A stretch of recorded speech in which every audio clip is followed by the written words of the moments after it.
price points and price segmentation. In many cases, similar products are available at different prices next to each other in the same store. Those different prices we call price points, and they're a very useful concept also for segmentation and deciding what to do from the strategic point of view. So price points you can see, for example, if you go to a coffee shop where you have available coffee at different prices, or if you go to a fashion store with similar products priced differently. Now let's have a look at a short example related to that industry. So we're going to look at examples of t-shirts. Let's imagine that we have for example, t-shirt priced at $5. This would usually be a basic one color t-shirt from fashion discounter. Then we can have again one color t-shirts but with some sort of a statement or a picture, and it will be more expensive, priced at $10. We would have later on some branded multicolor t-shirts with statements, and those would be priced, for example, at $19 and $29. Later on we can have a branded limited edition t-shirt supported by celebrity priced at $199.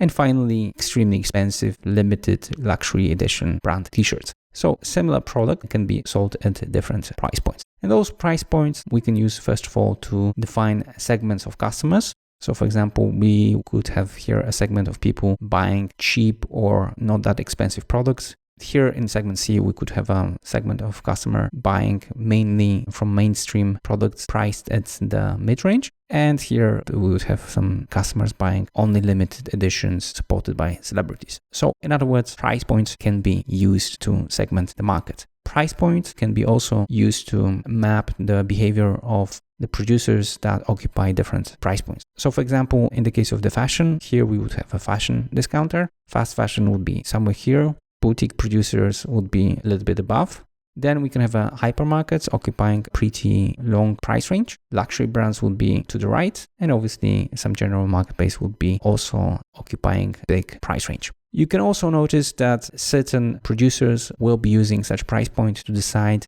and expand or shorten the price range. So for example, if you have fast fashion and you knew that there is a lot of demand for cheap and more expensive products, you may decide to add new price points. So cheaper ones or more expensive ones than what you offer now. The same goes for the boutique producers or general marketplace. You can also use the price point maps to introduce new products. So let's imagine that we have again the t-shirts with different price points, but we also have added here the information on the number of products available. So for example, there are 100 products available at 5, 50 at 19, 2 at 10, 150 at 25, and so on and so forth. As you can see, there seems to be a gap here. So for some reason, the producers are not offering a lot of products at this price point. So you can test introducing more products here and taking away market shares from the people who are currently buying the products at 19 and 5. So such a map is extremely useful. Another place where you can consider entering with your product would be somewhere here, because there seems to be a lot of demand for a 29 and we don't see any price points after that. The next price point seems to be far away from the price points where you have a lot of demand. So that's in short. As you can see, price points are extremely useful for understanding different segments of customers, understanding producers, but also finding gaps where you can introduce new products. Now let's move on to the case study where we will use this concept, and I'm going to show you how to analyze in practice price points.